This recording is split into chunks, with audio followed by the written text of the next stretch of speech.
The 12.2 billion shillings is estimated to go into the procurement of both strategic and non-strategic materials necessary for the election.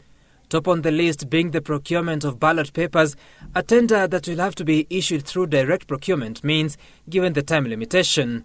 While the Commission is set to agree on the supplier, Dubai-based Al Ghurair publishing and printing firm that supplied last month's general election materials will be one of those on the table for consideration, giving its standing agreement with IEBC.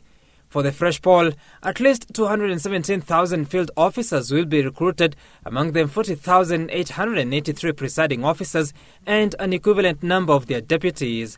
135,000 polling clerks will be hired, alongside 580 ICT support officers, each constituency assigned to. Election management system. While the Commission will source the officials from its existing database, majorly those who participated in last month's polls, the 290 constituency returning officers will be required to sign their commitment by Tuesday next week. Other poll officials will be recruited by 24th of September and appointed between 11th and 15th of October. Jubilee and NASA presidential candidates are required to appoint their agents by the 3rd of next month, being 2 weeks to the fresh poll, with IEBC requiring such officials to be ICT literate.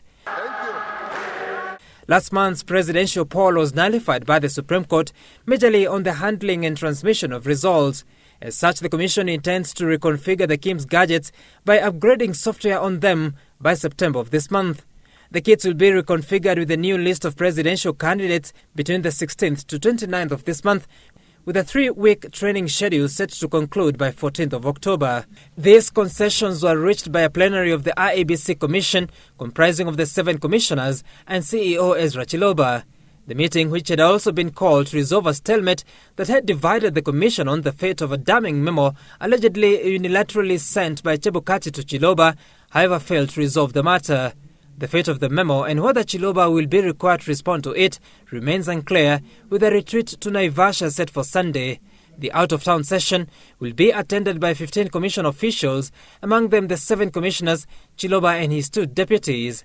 The meeting also failed to reach a conclusion on a 6-member team appointed by Chebukati to steer the path to the fresh poll, even as reports indicated that the Marjan Hussein-led team was already executing its mandate.